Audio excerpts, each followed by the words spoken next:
Willie! It's alright, I came back. Why? What happened? Did something happen, Willie? No, nothing happened. You didn't smash the car, did you? I said nothing happened. Didn't you hear me?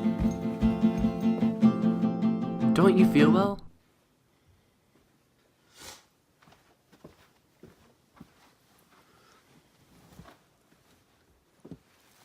I'm tired to death. I couldn't make it. I just couldn't make it. Where were you all day? You look terrible.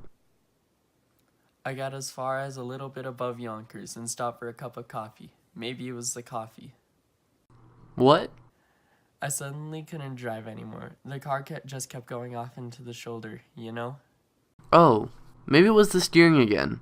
I don't think Angela knows the Studebaker. No, it's me. Suddenly, I realize I'm going 60 miles an hour and I can't remember the last 5 minutes. I just can't keep my mind to it. Maybe it's your glasses. You never went for your new glasses. No, I see everything. I came back 10 miles an hour. It took me nearly 4 hours from Yonkers. Well, you'll just have to take a rest, Willie. You can't continue this way. I just got back from Florida. But you didn't rest your mind. Your mind is overactive, and the mind is what counts, dear. I'll go in the morning. Maybe I'll feel better in the morning. These goddamn arch supports are killing me. Take an aspirin. Should I get you an aspirin? It'll soothe you. I was driving along, you understand, and I was fine. Just fine. I was even observing the scenery. You can imagine me looking at the scenery on the side of the road every week of my life. But it's so beautiful up there, Linda. The trees are so thick and the sun is warm. I opened the windshield and just let the warm air bathe over me. And then, all of a sudden, I'm going off the road. I'm telling you, I absolutely forgot I was driving. If I'd have gone the other way over the white line, I might have killed somebody. So, I went on again. And 5 minutes later, I'm dreaming again. And I have thoughts. I have such strange thoughts. Willie, dear, talk to them again. There's no reason why you can't work in New York. They don't need me in New York. I'm the New England man. I'm vital in New England. But you're 60 years old. They can't expect you to keep traveling every week. I'll have to send a line to Portland. I'm supposed to meet Brown and Morrison tomorrow at 10 a.m. to show them the line. God damn it, I could sell them. Why don't you go down to the place tomorrow and tell Howard you've simply got to work in New York? You're too accommodating, dear. If Wagner was alive, I would have been in charge of New York by now. That man was a prince. He was a masterful man. But that boy of his, that Howard, he don't appreciate. First time I went up north, the Wagner Company didn't even know where New England was. Why don't you tell those things to Howard, dear? I will. I definitely will. Is there any cheese? I'll make you a sandwich. No, go to sleep. I'll take some milk, and I'll be down right away. Are the boys in? They're sleeping. Happy took Biff on a date tonight. That so? It was so nice to see them shaving together, one behind the other, in the bathroom, and going out together. You notice? The whole house smells of shaving lotion.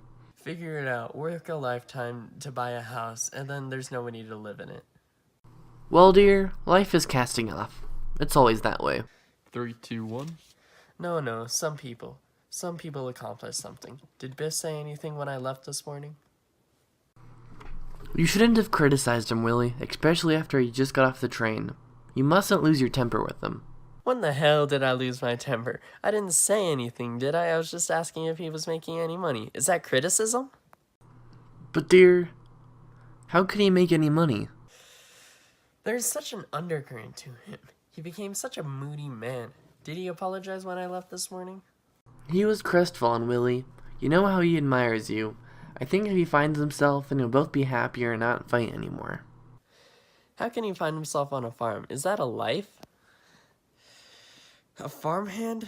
In the beginning, when he was young, I thought, well, a young man, it's good for him to tramp around. take a lot of different jobs, but it's more than 10 years now, and he has yet to make $35 a week. He's finding himself, Willie. Go. Oh. Not finding yourself at the age of 34 is a disgrace. Shh. The trouble is he's lazy, goddammit. Willie, please. Biff is a lazy bum. They're sleeping. Get something to eat. Go on up. Why did he come home? I would like to know what brought him home. I don't know. I think he's still lost, Willie. I think he's very lost. Biff Loman is lost in the greatest country in the world.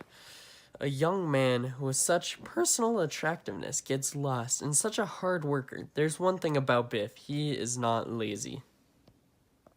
Never. I'll see him in the morning and I'll have a nice talk with him. I'll get him a job selling. He could be big in no time. My God, remember how they used to follow him around in high school when he smiled at one of them and their faces lit up when he brought them down the street? Willie, dear, I got a new kind of American type cheese today. It's whipped. Ah, why do you get American when I like Swiss? I just thought you'd like a change. I don't want American, I want Swiss. Why am I always being contradicted? I thought it would be a surprise. Why don't you open a window in here for God's sake? They're all open, dear. The way they boxed us in here, bricks and windows, windows and bricks. We should have bought the land next door. The street is lined with cars, and there's not a breath of fresh air in this neighborhood.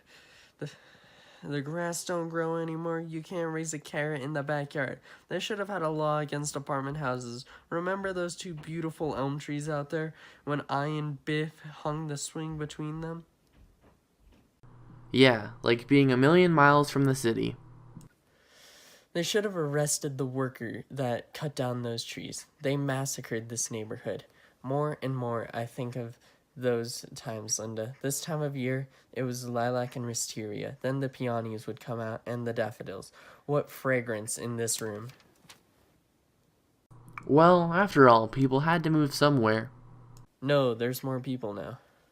I don't think there's more people, I think. There's more people. That's what's ruining the country. The competition is maddening. Smell the stink. That's the apartment house. Smell the one on the other side.